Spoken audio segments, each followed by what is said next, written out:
ఓం నమో వెంకటేశాయ. General గా నేను జాతకాలు చెప్పేటప్పుడు దేశ కాలమాన పరిస్థితులను అని చెప్తా ఉంటా. ఆ దేశ కాలమాన పరిస్థితులను బట్టి కలియుగంలో జనాలు ఎక్కువగా ఫేస్ చేస్తున్నది, సమస్యల బారిన పడుతున్నది కారణం బలుపు. సో ఇవాళ మన హెడ్ లైన్స్ వచ్చి బలుపు, ఈగో.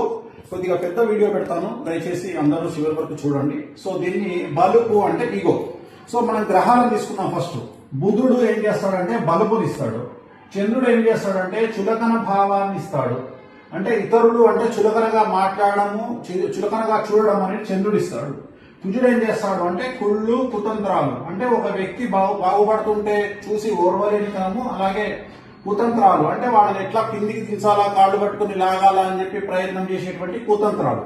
సో ఒక వ్యక్తి ఇలాంటి పనులు ఎందుకు చేస్తాడు అంటే ఒక వ్యక్తికి ఈగో ఎందుకు వస్తుంది, ఒక వ్యక్తికి చులకన భావం వేరే వాళ్ళంటే ఎందుకు వస్తుంది, ఒక వ్యక్తి ఇతరులను చూసి కుళ్ళుకోవడము లేదా కుతంత్రాలు చేసి అతన్ని కిందికి లాగడము లాంటివి ఎందుకు చేస్తాడు అంటే ఎవరి జాతకంలోనైతే బుధుడు లేదా చంద్రుడు లేదా కుజుడు 1వ స్థానంలో అంటే లగ్నంలో, 6వ స్థానంలో, 8వ స్థానంలో, 12వ స్థానంలో, అలాగే చంద్రుడు 1, 6, 8, 12, అలాగే కుజుడు 1, 6, 8, 12, లేదా ఈ చంద్రుడి మీద, బుధుడి మీద, కుజుడి మీద శని దృష్టి ఉన్నట్లయితే, ఈ ముగ్గురిలో శని దృష్టి ఉన్నట్లయితే సో వీళ్ళు ఇలాంటి పనులు చేస్తారు.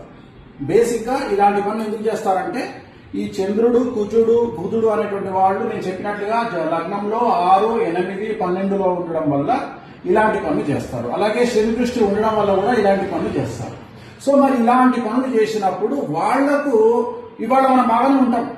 అంటే ఉదాహరణ ఒక పదవిలో ఉన్న వ్యక్తి తను తోపు పనులు చేసినప్పుడు ఇప్పుడు ఎలాంటి వాళ్ళు ఇలాంటి బిహేవింగ్ చేస్తారు. ముందుగా రాజకీయంలో ఉండే వాళ్ళు పదవిలో ఉన్నప్పుడు వాళ్ళ బిహేవింగ్ అనేటువంటిది చాలా విచిత్రంగా ఉంటుంది. అలాగే డబ్బు హోదా ఉన్న వాళ్ళు చాలా విచిత్రంగా బిహేవ్ చేస్తారు. ఉదాహరణ డబ్బు అనేటువంటిది రాజభోగం కిందికి వస్తుంది. రాజభోగం అంటే విపరీతమైన లగ్జరీస్, కార్లు, బిల్డింగులు, వ్యాపారాలు, ఇతరత్రా చాలా ఉన్న వాళ్ళను డబ్బు ఉన్న వాళ్ళను అంటారు. అలాగే హోదా ఉన్న వాళ్ళు, దీంట్లో బ్యూరోక్రాట్లు, ఐపీఎస్లు, ఐఏఎస్లు, ఎంఆర్ఓలు, ఆర్డీఓలు, జాయింట్ కలెక్టర్లు, లేదా ఇన్కమ్ ట్యాక్స్, సిబిఐ అలాంటి వాటిల్లో పనిచేసే వాళ్ళు, వీళ్ళందరూ కూడా దీని కిందకి వస్తారు. అంటే హోదా అంటారు దాన్ని. సో వీళ్ళు అలాగే సక్సెస్ ఉన్నటువంటి సెలబ్రిటీలు, అంటే సక్సెస్ ఉన్నటువంటి సెలబ్రిటీలు, సక్సెస్ ఉన్నా లేకపోయినా సెలబ్రిటీయే, కానీ సక్సెస్ ఉన్నప్పుడు విర్రవీగేటువంటి సెలబ్రిటీలు. అలాగే ఇప్పుడు ప్రజెంట్ తీసుకుంటే ఇన్స్టాగ్రామ్ లో, ఫేస్బుక్ లో, యూట్యూబ్ లో మమ్మల్ని జనాలు గుర్తిస్తున్నారు, మాతో సెల్ఫీ దిగుతున్నారు అని బిహేవ్ చేసేటువంటి సెలబ్రిటీలు.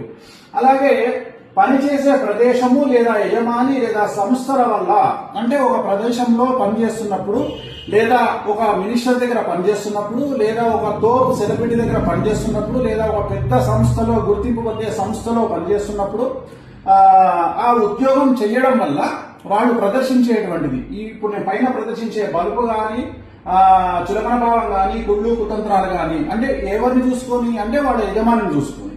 సో దానివల్ల అలాగే ఇప్పుడు ఈ బిహేవింగ్ చేస్తారు, బాగానే ఉంది. కానీ బిహేవింగ్ తర్వాత ఏం జరుగుతుంది దాని గురించి మనం మాట్లాడుకుందాం. సో ఫస్ట్ రాజకీయ నాయకులంగా తీసుకున్నట్లయితే పదవి కోల్పోవడం. ఎప్పుడైతే పదవి కోల్పోయినాడో ఇమ్మీడియట్ గా శత్రువుల విజృంభణ. అంటే వీళ్ళ పదవి పోతే రాజకీయంగా ఏం జరుగుతుంది, వీళ్ళ శత్రువులు అభివృద్ధిలోకి వస్తారు, అంటే వీళ్ళ శత్రువులు పదవిలోకి వస్తారు. అప్పుడు ఏం చేస్తాడు, ఈయన మీద దాడి చేయడం స్టార్ట్ చేస్తాడు. అలాగే డబ్బు, హోదా. ఇప్పుడు ఉదాహరణ ఒక మంచి అడ్మినిస్ట్రేషన్ లో ఉన్నటువంటి ఒక ఐపీఎస్, ఐఏఎస్ ఎవరో ఒకళ్ళు తాను ఉన్నప్పుడు నిర్వహించేటువంటి పనులు, ఆ యొక్క ఈ గ్రహాల ప్రభావం చేత తను బిహేవింగ్ చేసిన దానికి తను వేరే గవర్నమెంట్ వచ్చినప్పుడు, తన శత్రువులు అధికారంలోకి వచ్చినప్పుడు వీళ్లను జైలుకు పంపించాలి అనే ప్రయత్నం జరుగుతుంది. ఇది రాజకీయ నాయకులకు ఉంటుంది, బ్యూరోక్రాట్స్ కు ఉంటుంది. ప్రజెంట్ మనం ట్రెండ్ చూస్తా ఉన్నాం. ఇప్పుడు భారతదేశంలో ఈ ట్రెండ్ చాలా ఎక్కువగా ఉంది. సో ఎవరైతే రాజకీయ నాయకులు ఉంటారో లేదా మంచి పదవిలో ఉండేటువంటి రాజయోగంలో ఉంటారో, అంటే ఐఏఎస్ కానీ, ఐపీఎస్ కానీ, ఇతరత్ర సెక్రటరీస్ కానీ, ఓఎస్డీ కానీ, ప్రిన్సిపల్ సెక్రటరీ కానీ, వాళ్ళందరూ వేరే వాళ్ళు రూలింగ్ లోకి వచ్చినప్పుడు జైలుకు పోయేటువంటి అవకాశాలు ఉంటాయి. సో నెక్స్ట్ హోదా. హోదా అంటే మనం ఆ పొజిషన్ అనుకున్నాం. అలాగే డబ్బు, బాగా డబ్బుండి బాగా మంచి విపరీతమైన ప్రాపర్టీస్ కొనుక్కొని లేదా విపరీతంగా డబ్బు సంపాదించి విపరీతమైనటువంటి లాభాల్లో వ్యాపారాలు చేసి డబ్బులు సంపాదించి ఆ డబ్బు వల్ల ఈ 3 గ్రహాల వల్ల బలుగును ప్రదర్శించే వాళ్ళు ఉంటారు.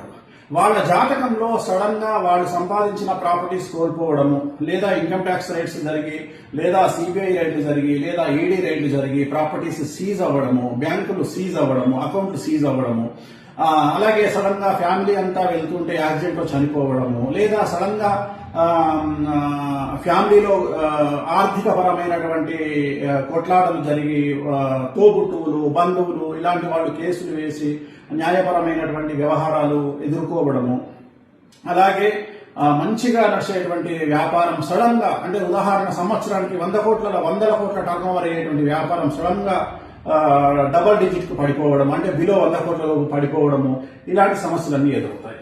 నెక్స్ట్ తీసుకుంటే మనకు సక్సెస్. సో ఈ సక్సెస్ ఏంటి అంటే ఈ సెలబ్రిటీ స్టేటస్. ఈ సినిమా హిట్ ఉన్నప్పుడు ఒకలాగా బిహేవ్ చేస్తారు, సినిమా హిట్లు అయిపోయిన తర్వాత ఒకలాగా బిహేవ్ చేస్తారు. సినిమా హిట్లు అయిపోయినప్పుడు రెచ్చిపోతారు, సినిమా హిట్లు లేనప్పుడేమో డిప్రెషన్ లోకి వెళ్ళిపోతారు, రూమ్ లో నుండి బయటికి రారు. అలాగే నెక్స్ట్ సెలబ్రిటీ, ఇన్స్టాగ్రామ్ కానీ, యూట్యూబ్ కానీ, ఫేస్బుక్ కానీ, వీళ్ళకి ఏంటంటే సెల్ఫీలు ఇస్తే చాలు, సో రచ్చ. సో వీళ్ళలో ఎప్పుడు సడన్ గా వీళ్ళకున్న ఫేమ్ తగ్గిపోవడం, వీళ్ళ అకౌంట్ క్లోజ్ అవ్వడం, ఉదాహరణ ఇన్స్టాగ్రామ్ అకౌంట్ పోయింది, యూట్యూబ్ అకౌంట్ పోయింది, ఇలాంటి అకౌంట్ పోయినప్పుడు వీళ్ళు సమస్యల బారిన పడడం, అంటే వీళ్ళకు వచ్చే ఇన్కమ్ సోర్స్ తగ్గిపోతుంది. యూట్యూబ్ లో పెట్టే కంటెంట్ ఎప్పుడైతే పెట్టలేరో తగ్గిపోతుంది. అలాగే ఎక్కువగా సెలబ్రిటీలు బయటకు వచ్చినప్పుడు ఏమైందంటే మీడియా అటెన్షన్, జనాల అటెన్షన్ వాళ్ళ మీద ఉండి వాళ్ళ మీద లేనిపోయినటువంటి ప్రాపగండా జరిగి, నెగిటివ్ ప్రాపగండా జరిగి, దాన్ని కొంతమంది ఎదుర్కొని తలెత్తుకొని ఫైట్ చేసి బయటకు వచ్చేవాళ్ళు ఉంటారు, కొంతమంది డిప్రెషన్ లోకి వెళ్ళేవాళ్ళు ఉంటారు. సో దానివల్ల డిప్రెషన్ లోకి వెళ్ళడము. నెక్స్ట్ పనిచేసే ప్రదేశాల వల్ల ఎక్కువగా బలుపును ప్రదర్శించడం, అంటే ఉదాహరణ ఒక దగ్గర పనిచేసే వ్యక్తి తన యజమాని చూసుకోనో, తన పదవిని చూసుకోనో, తన పలుకుబడిని చూసుకోనో రెచ్చిపోయి తీరా ఉద్యోగం నుండి యజమాని తీసేశాడు, లేదా తనే ఆ ఉద్యోగం నుండి బయటికి రావాల్సి వచ్చింది. సో ఉద్యోగం లేకపోతే తన పరిస్థితి ఏంటి? సో తను ఎవరెవరినైతే బాధించాడో వాళ్ళందరూ టార్గెట్ చేసే అవకాశం ఉంది. సో ఆ ఉద్యోగం లేకపోవడం వల్ల ఫైనాన్షియల్ ఇబ్బందులు ఎదుర్కొనే అవకాశం ఉంది, సమాజంలో 10 మంది దాడి చేసే అవకాశం ఉంది. సో ఇవన్నీ, ఈ సమస్యలన్నీ వీళ్ళు ఎందుకు బిహేవ్ చేస్తారో అనేది మనం చెప్పుకున్నాం. ఎప్పుడు వస్తాయి సమస్యలు అనేది మాట్లాడుకుందాం. సో మన జాతకం బాగున్నప్పుడు మనం బిహేవ్ చేస్తాం. ఉదాహరణ గురు మహర్దశ, శుక్ర మహర్దశ, రవి మహర్దశ, చంద్ర మహర్దశ, సో ఇవన్నిట్లలో యోగించినప్పుడు, కొన్నిసార్లు శని మహాదశ, ఇవన్నీ యోగించినప్పుడు మనము రెచ్చిపోతాం. అంటే ఉదాహరణ మనకు నెలకు 5 లక్షలు వస్తుంది కదా అని చెప్పేసి మనం ఏం చేస్తాము, 5 లక్షలకు సంబంధించిన ఇన్స్టాల్మెంట్లు అన్ని పెట్టుకుంటాం, కమిట్మెంట్లు. సడన్ గా మన ఉద్యోగం పోయింది, ఏంది పరిస్థితి? 5 లక్షల రూపాయలు రావడం ఆగిపోయింది. ఏంది పరిస్థితి? ఫైనాన్షియల్ గా మనం ఇన్స్టాల్మెంట్లు కట్టలేదు. మనం తీసుకున్నటువంటి వాటికి, ఉదాహరణ కారు, ఇల్లు, ఇతరత్ర అవన్నీ స్టక్ అయిపోతాయి. అలాగే మన దగ్గర 10 కోట్లు ఉంటే మనం 20 కోట్ల వ్యాపారం చేయడానికి ప్రయత్నం చేస్తాం. సో ఇవన్నీ, అలాగే మన దగ్గర 2 కోట్లు ఉంటే ఏదో ఇంట్రెస్ట్ వస్తుంది కదా అని ఎవరికో అప్పిస్తాం, సో వాడు ముంచేస్తాడు. సో ఇవన్నీ ఎప్పుడు వస్తాయి అంటే ఏది నాటి శని నడిచినప్పుడు, అష్టమ శని నడిచినప్పుడు, అర్ధాష్టమ శని నడిచినప్పుడు, వ్యయ గురువు ఉన్నప్పుడు, అలాగే రాహు దశ, కేతు దశ నడిచినప్పుడు, అలాగే కుజ దశ నడిచినప్పుడు. అంటే ఈ దశా చిత్రాలు ఎప్పుడైతే మీ జాతకంలో వస్తాయో, ఉదాహరణ ఏది నాటి శని ఇప్పుడు ప్రస్తుతము కుంభం, మీనం, మేషరాశికి నడుస్తోంది. అష్టమ శని సింహరాశికి నడుస్తోంది. అర్ధాష్టమ శని మనకి ఎవరికి నడుస్తుంది? అర్ధాష్టమ శని ధనుస్సు, మకరం, వృచ్చికం, ధనుస్సు, మకరం, కుంభం. అంటే ఇప్పుడు ప్రజెంట్ ధనుస్సు రాశికి నడుస్తుంది. సో ధనుస్సు రాశి. అలాగే వ్యయ గురువు, అంటే ప్రజెంట్ ఇప్పుడు ఎవరికి? కర్కాటక రాశికి ఉన్నాడు. రేపు వచ్చే నెల అక్టోబర్ 17వ తేదీ సింహరాశిలోకి వెళ్తున్నాడు. సింహరాశికి వ్యయ గురువు అవుతున్నాడు. సో రాహు దశ ఎవరికి నడుస్తుంది, కేతు దశ ఎవరికి నడుస్తుంది, కుజ దశ ఎవరికి నడుస్తుంది. సో ఈ దశా చిత్రాలు వచ్చినప్పుడు వీళ్ళు కొంతమంది పదవిని కోల్పోవడం, కొంతమంది ప్రాణగండాలు ఎదుర్కోవడం, అంటే ఆరోగ్యపరమైన ఇబ్బందులు ఎదుర్కోవడం, కొంతమంది న్యాయపరమైన చిక్కులు ఎదుర్కొని జైలుకు పోవడం, కొంతమంది income tax, GST, sales tax, commercial tax, లేదా ఈడీ, సిబిఐ లాంటి కేసులు ఎదుర్కోవడం, లేదా కొంతమంది మంచి పొజిషన్ లో ఉన్నటువంటి, అంటే ఉదాహరణకు పోలీసులు తీసుకుంటే లా అండ్ ఆర్డర్ లో ఉన్న పోలీసు లూప్లైన్లోకి వెళ్ళడం, లైక్ ట్రాఫిక్, లేకపోతే ఇంకెక్కడో పని లేనటువంటి ప్రదేశానికి, అంటే పరపతి లేనటువంటి ప్రదేశానికి ట్రాన్స్ఫర్ అవ్వడము. అలాగే ఐఏఎస్లు, బ్యూరోక్రాట్లు, పెద్ద లెవెల్లో ఉండే ఐఏఎస్లు, ప్రిన్సిపల్ సెక్రటరీస్ నామమాత్రమైనటువంటి పోస్టులకు వెళ్లడము. సో ఇవన్నీ కూడా ఎదుర్కొనేటువంటి అవకాశాలు ఉంటాయి. కాబట్టి ఎప్పుడే కానీ మన పరిస్థితి బాగుంది కదా అని మనం ఎప్పుడు కళ్ళు నెత్తికెక్కినట్టుగా బిహేవ్ చేయవద్దు. సో సాధ్యమైనంత వరకు చాలా జాగ్రత్తగా ఉండాలి. ప్రజెంట్ భారతదేశ కాలమాన పరిస్థితులను బట్టి బట్ట కాల్చి మీదేయడం అనేటువంటిది చాలా ట్రెండింగ్ లో ఉంది. సో నేను నీ మీద బురద చల్లుతాను, నువ్వేమన్నా చేసుకో, నాకు సంబంధం లేదు. సో నేను తిట్టొచ్చు కానీ నువ్వు నా జోలికి రావద్దు, నేను నిన్ను విమర్శించవచ్చు, నువ్వు నా జోలికి రావద్దు. సో ఇలాంటి వ్యవహారం నడుస్తున్నటువంటి భారతదేశ ట్రెండ్. అలాగే నరఘోష చాలా తీవ్రంగా ఉంది. ఒక కారులో మీరు ఎక్కిపోతున్నా, మీ ఫ్యామిలీ వెళ్తున్నా చూసి తట్టుకునేటువంటి జనాలు లేరు. అది స్నేహితులైనా, బంధువులైనా, మన వాళ్ళు ఎవరైనా సరే. ఒక ఉద్యోగం మంచిది వచ్చినా, ఒక కారు కొనుక్కున్నా, ఒక పెళ్లి చేసుకున్నా, ఒక ఇల్లు కట్టుకున్నా, సో ఏది చేసుకున్నా నరఘోష, నరదృష్టి అనేది చాలా తీవ్రంగా ఉంది. అది తిరుమల వెంకటేశ్వర స్వామి వారికే తప్పడం లేదు నరదృష్టి. సో మనం ఎంత వాళ్ళము, సో నరదృష్టి అనేటువంటిది రెగ్యులర్ గా ఉంటుంది. సో మరి వీటికి ఏం చేసుకోవాలి అంటే, భగవంతుడు కమాండ్ చేసే జాతకం 88% అయితే మన చేతిలో 12% అనేటువంటిది తగ్గి ఉండడం. సో మనం ఎప్పుడైతే మనకు ఎదురుగాలి వీస్తుంది అని అనుకుంటామో అప్పుడు తగ్గి ఉండడము. అలాగే ఈ రోజు మనము పొజిషన్ లో ఉన్నాం కదా, ఈ రోజు మనం ప్రభుత్వంలో ఉన్నాం కదా, లేదా ఈ రోజు మనం డ్యూటీలో ఉన్నాం కదా, ఈ రోజు మన దగ్గర డబ్బులు ఉన్నాయి కదా, సో ఇలాంటి ఆలోచనలు చేయకండి. దీన్ని జాతక విశ్లేషణ, దేశ కాలమాన పరిస్థితుల విశ్లేషణ రెండింటినీ కలిపి నేను చెప్తా ఉన్నాను. ఎందుకంటే నా దగ్గరికి చాలా మంది వస్తుంటారు. మొన్నటి వరకు 6 నెలల వరకు మేము 100 కోట్ల బిజినెస్ చేసాం స్వామి, సడన్ గా ఇప్పుడు బిలో 10% పడిపోయింది అంటే ఒక 10 కోట్ల బిజినెస్ వచ్చింది. సో దీన్ని బేస్ చేసుకున్న వాళ్ళు ఎన్నో కమిట్మెంట్స్ ఉంటాయి. ఇప్పుడు ఉదాహరణ మైనింగ్ చేసే వాళ్ళ గురించి మాట్లాడుకుందాం. మైనింగ్ చేసే వాళ్ళు ఏం చేస్తారు, సడన్ గా కొన్ని 100 కోట్ల రూపాయల మైనింగ్ చేసేటప్పటికి ఇక్కడ ప్రొక్లైనర్, జేసీబీలు, ఇతరత్ర ఇనుము రకమైనటువంటి ఐటమ్స్ అన్ని కొనేస్తారు. కొనేసి ఒక 50 కోట్ల 100 1000 కోట్ల ఇన్వెస్ట్మెంట్ పెట్టేస్తారు. తీరా చూస్తే ఆ మైనింగ్ అనేది సడన్ గా కొత్త గవర్నమెంట్ వచ్చి లేదా ఎవరికైనా పడకపోవడం వల్ల ఆ ప్రాజెక్ట్ ఆగిపోతుంది. అప్పుడు ఏమవుతుంది, ఆ ప్రాజెక్ట్ ఆగిపోయింది అంటే మీరు పెట్టినటువంటి 100 కోట్ల రూపాయలు రిజల్ట్ అనేది శూన్యం. సో ఇలాంటివి జరిగే అవకాశం ఉంటుంది. సో అందుకనే జాగ్రత్తగా ఉండండి.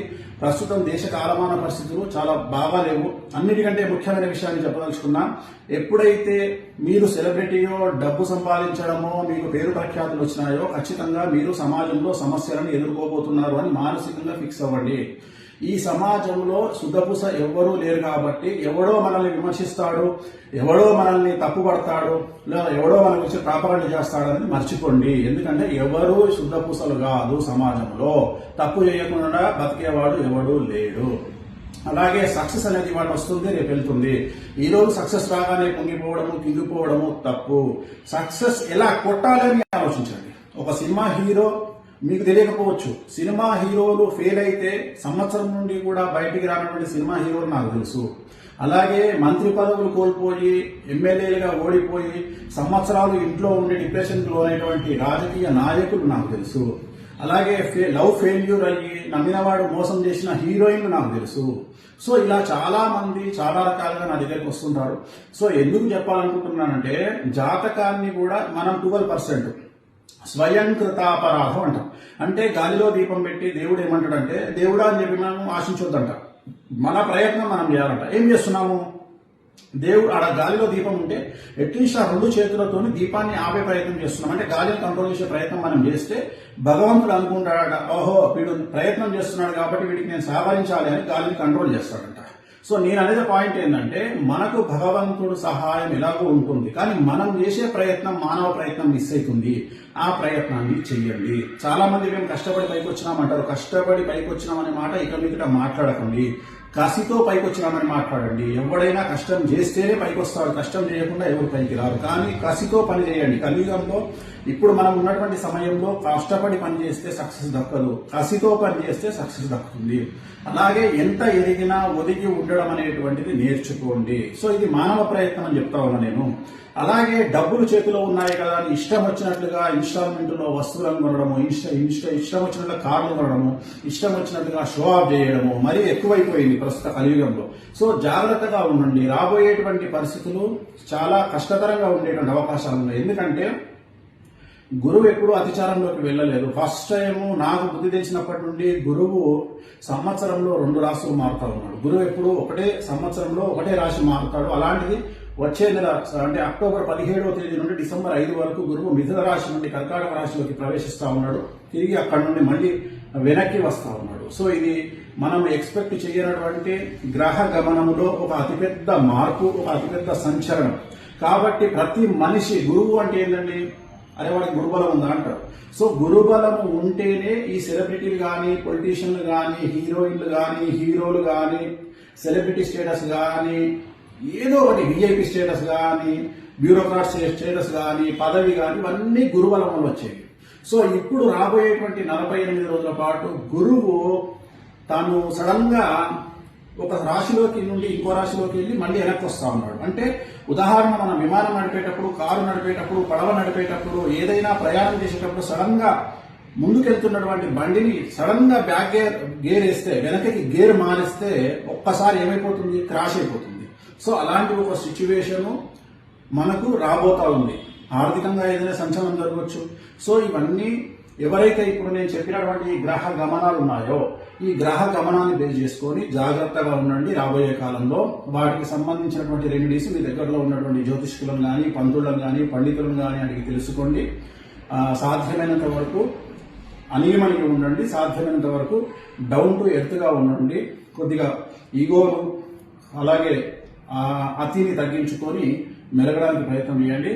ఓం నమో వెంకటేశాయ.